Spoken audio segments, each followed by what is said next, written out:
Bom, pessoal, a aula de hoje vai ser sobre os modelos Probit e Logit. Aqui eu já montei todos os passos para você rodar esse modelo e aprender comigo como que a gente faz para fazer isso no R. Primeira coisa que vocês têm que fazer aqui é carregar esse pacote chamado AER, que ele tem as bases que a gente vai usar aqui para fazer a simulação. A segunda coisa é o pacote Stats, que é para rodar os modelos, tanto Logit quanto Probit. E por fim, a gente precisa desse pacote aqui, que é o Tidyverse, que é para você organizar a base de dados. Primeira coisa que a gente vai fazer aqui é carregar a base de dados. Depois de vocês carregarem esse pacote AER, a gente vai carregar a base que se chama House Prices, que é os preços das casas. O primeiro comando que a gente vai fazer aqui, então, é dar uma olhada em quais são as variáveis que a gente tem nessa base. A gente tem o preço, o tamanho do lote, o número de quartos, banheiros, etc. A garagem, se tem aquecimento ou não, ar-condicionado ou não, e outras coisas. Então, o que a gente vai fazer aqui para fazer essa simulação? Primeira coisa que a gente tem que fazer é criar a nossa variável dependente. Aqui eu quero usar como dependente se tem aquecedor a gás ou não na casa. Então, o que eu estou fazendo aqui, esse comando é, eu vou criar essa variável aquecedor, transformando essa aquecedor.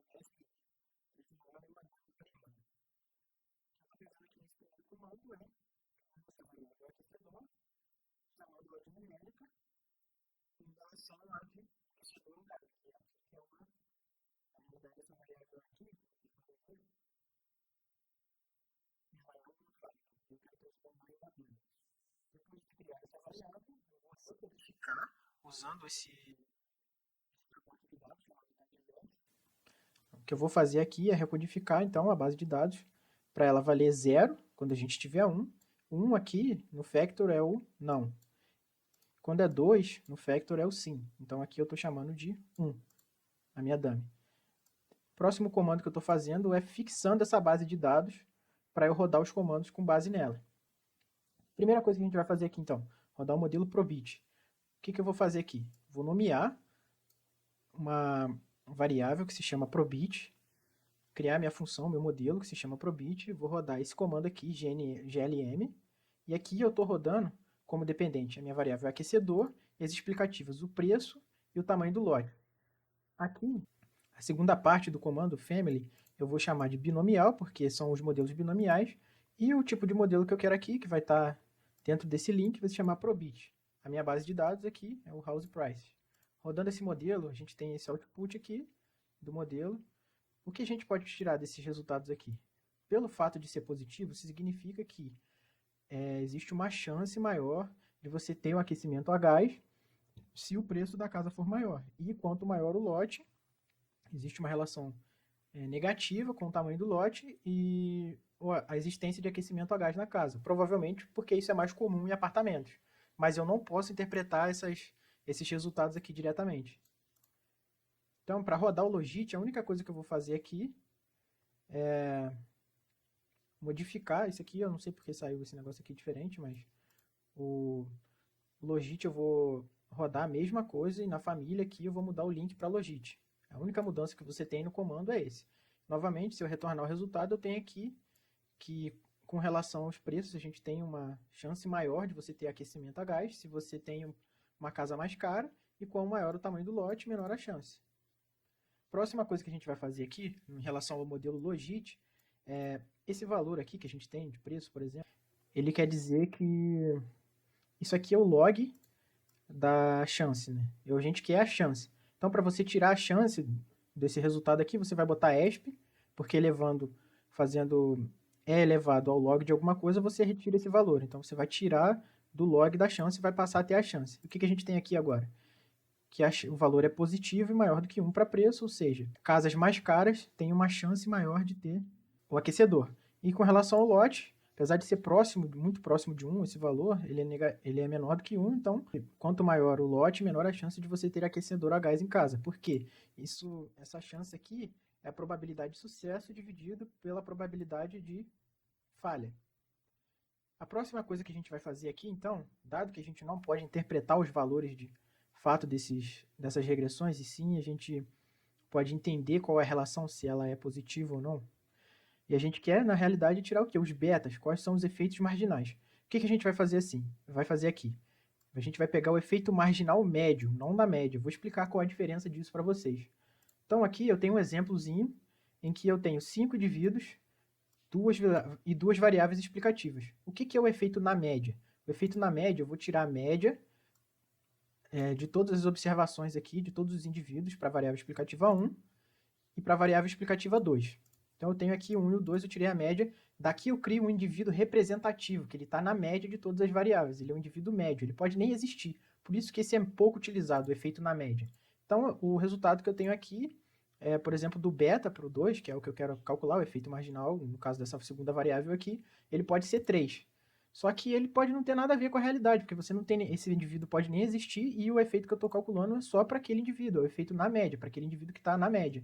Agora, o efeito médio, né, ele é a média dos efeitos. Eu vou pegar o efeito para cada um desses indivíduos e vou tirar uma média dos efeitos. Aqui, por exemplo, é 1,9, no outro é 3, no exemplo que eu dei. Então, é mais interessante você pegar o efeito médio, que você está pegando o beta de todos os indivíduos e tirando uma média dele, do que você pegar o efeito na média. Visto que você não pode interpretar diretamente os resultados aqui, né, da regressão do logit e do probit, porque elas não são lineares, então você não tem um efeito direto. Para você tirar isso aqui, você vai fazer então o efeito médio ou o efeito na média. O que eu estou fazendo aqui é o efeito marginal médio, que é o mais recomendado. Então eu vou criar esse escalar aqui e eu vou tirar a média. E eu vou criar aqui, esse dlogis é uma função de densidade de probabilidade para logit, e vou pegar os valores preditos dessa função logit. Ao multiplicar o valor desse escalar pelo coeficiente do logit, eu consigo tirar de fato o efeito médio, né? Marginal médio. Então, o que eu tenho aqui? Que cada vez que eu aumento o preço, um aumento de preço marginal, eu tenho um aumento de 9,14 vezes e elevado a menos 0,7. Então, o efeito é bem marginal aqui. Eu tenho... isso aqui é bem próximo de zero, na verdade, né? Mas ainda é positivo. Com relação ao lote também, ele vai ser negativo, bem próximo de zero, né? No modelo logit, fazendo a mesma coisa para o probit, é a mesma coisa que eu vou fazer. A única mudança que eu tenho aqui é que a minha função de densidade ela não vai ser uma logística, mas sim a densidade da normal. Fazendo a multiplicação de novo aqui, eu tenho os resultados do meu probit, que é um pouquinho diferente do logit, mas é um valor muito próximo de zero, assim como aqui. Então, o que a gente tem aqui, basicamente, o efeito médio, você pode tirar daqui. Ainda é interessante a gente ver a capacidade preditiva do modelo. Como que a gente vai fazer isso, para ver a capacidade preditiva do modelo? Você vai pegar e vai criar uma tabela, pegando o valor verdadeiro.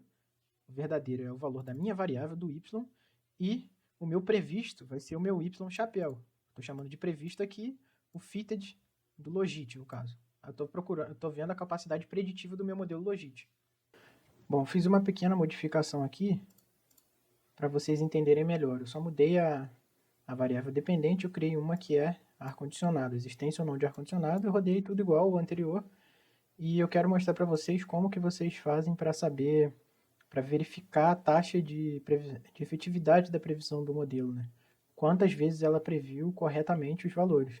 Então aqui a gente vai fazer um cálculo básico, que é ver quanto do total que ele acertou. Quanto que ele acertou aqui no modelo, por exemplo, logit.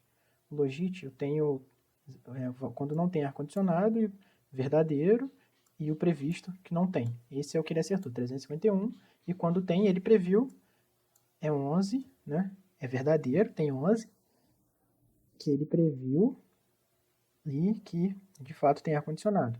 Essa é a taxa de acerto. A taxa de erro está aqui nos outros, está fora dessa diagonal principal aqui, né? Que é quando não tinha ar-condicionado e ele previu que tinha, que é 22, e quando tinha ar-condicionado e ele previu que não tinha, que é 162.